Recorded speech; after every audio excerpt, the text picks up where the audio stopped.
Hey guys, before we get into this story, the author asked me to let you know about their novel they wrote. I think you guys should go check it out. Support the smaller novel creators because they put all this free stuff down for us to read on Reddit. Why not support them in other ways? Help them achieve their dreams. The novel is called Collegiate. So head on over to the link down below and check out the novel. Maybe support them a little bit. Show some love to the community. Alright, let's get into this story. I wish she wouldn't do that. I should have told her instead of burying my feelings until they exploded out of my mouth. Stop talking to me from another room, I screamed from the kitchen. My wife was in the front room, busy at something, probably at the fish tank, and attempting to tell me about her day. We started the conversation in the kitchen when she characteristically left to do something else in another room. I used to follow her around, but it became apparent she would just keep leaving my vicinity until I gave up the pursuit. And then we'd have a scrambled chat, filled with extended pauses and requests to repeat ourselves. I was annoyed by this quirk of hers. I'm not sure how it didn't drive her nuts. We never really conversed in any ideal or acceptable way. Bills got missed, chores left undone, we didn't delegate tasks because our communication habits sucked. What? She called back after my outburst. Fucking hell, I roared. God fucking damn fucking hell, can you not stay in the same fucking room as me if you want to talk? You started this fucking conversation. For a stretch of too many seconds, there was quiet. For fuck's sake, answer me, or better yet, get in here, speak to me, to my face. Not from another room, not from a different floor, here, now. Spittle crawled through my beard like a frothing of a mad dog. Again, nothing, no response. Fuck this. I scooped up my keys and intended to hit the road for the local pub. When I passed the front room, I hesitated. My wife wasn't there after all. Fucking bullshit. It didn't matter where she was, only that she wasn't in the same room as me. I was so pissed, I walked right by the car in the driveway. I usually park on the street, but didn't that day for no reason I can remember, and couldn't be bothered to go back. As a result, I walked to some basement lounge featuring an awful band and skunky overpriced beer. After spending too much time to get inebriated, I left on the wrong side of midnight, but before last call. The calming effects of the alcohol and time were a formula for guilt. I felt bad and intended to apologize to her when I got home, unless she was sleeping. Lights in the dining room and hallway said she'd waited up. While fishing for keys, I drunkenly stumbled and shouldered the front door.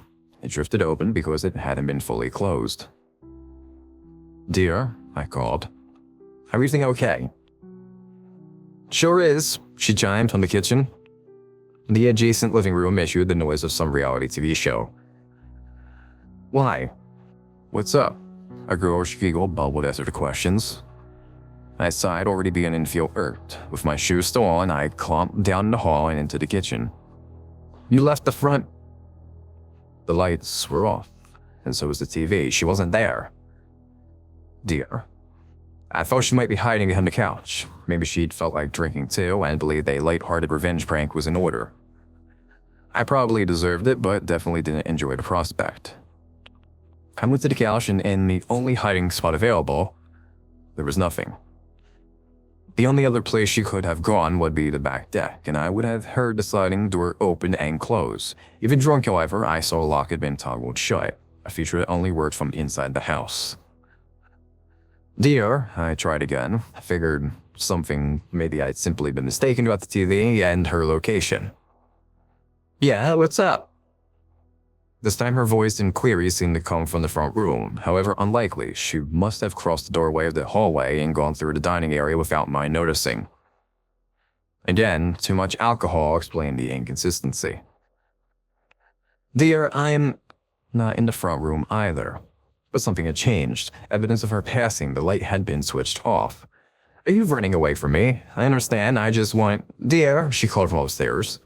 Would you please bring me a glass of wine and a bottle on the counter? I huffed but went to do her bidding, though fulfilling such requests always made me feel like a servant.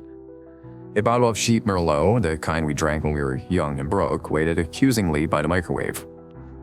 Half had already been drunk, another intentional symbol of what had been lost in our relationship. Pretty passive-aggressive, I thought. "Dear," she called from her bedroom as I brought the wine, but again the lights were off, she wasn't there waiting. "Dear," I echoed back, "where are you?" "What do you mean? I'm over here," she sounded happily confused. The master bedroom. Light came from under the closed door, the shower head hissed, then the glass door banged shut. She wanted to drink in the shower, of course. But when I went in, there again, nothing was as it should be. No bathroom lights, no shower, no wife. I began to feel uneasy. "Dear, what's going on?" "Dear," she called from elsewhere, "the wine." "Where are you?" Each time I asked, my voice seemed quieter. "Over here," she said impatiently. I went back into the hallway. She shut off the lights there too. There were 2 other bedrooms and another bathroom behind closed doors that always stood open before. "Where?" "Here," she shrieked, and it seemed as if her lips grazed my ear. I spun. Some of the wine spilled onto the hard wood. "Over here, dear."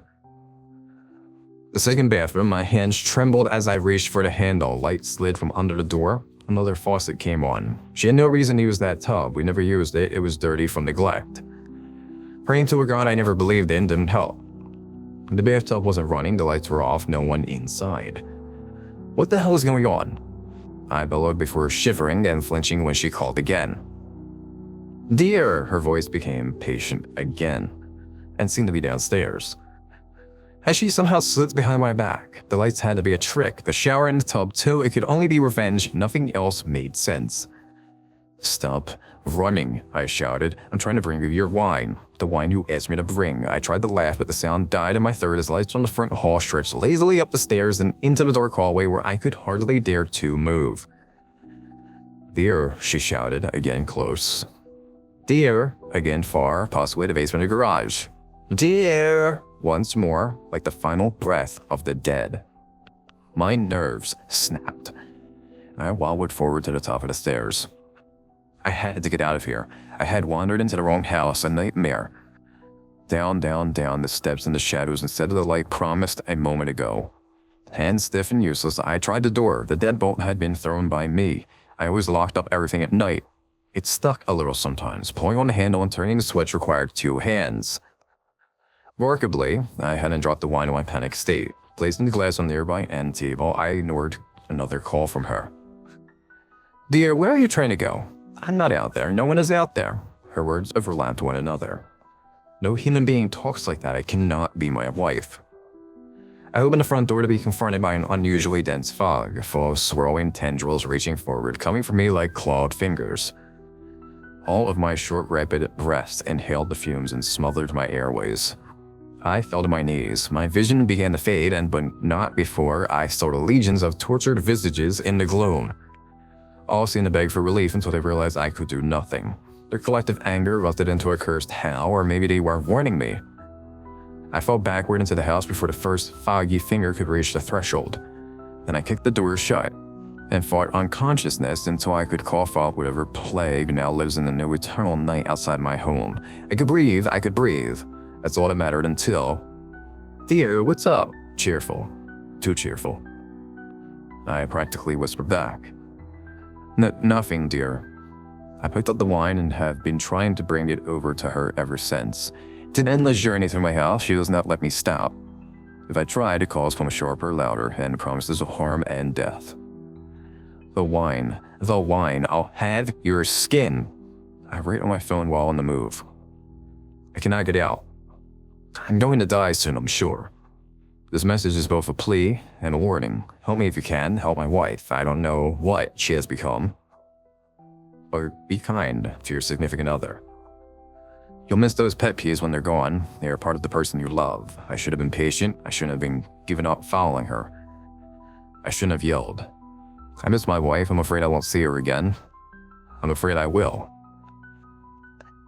It'll be the end soon if I don't. It'll be death.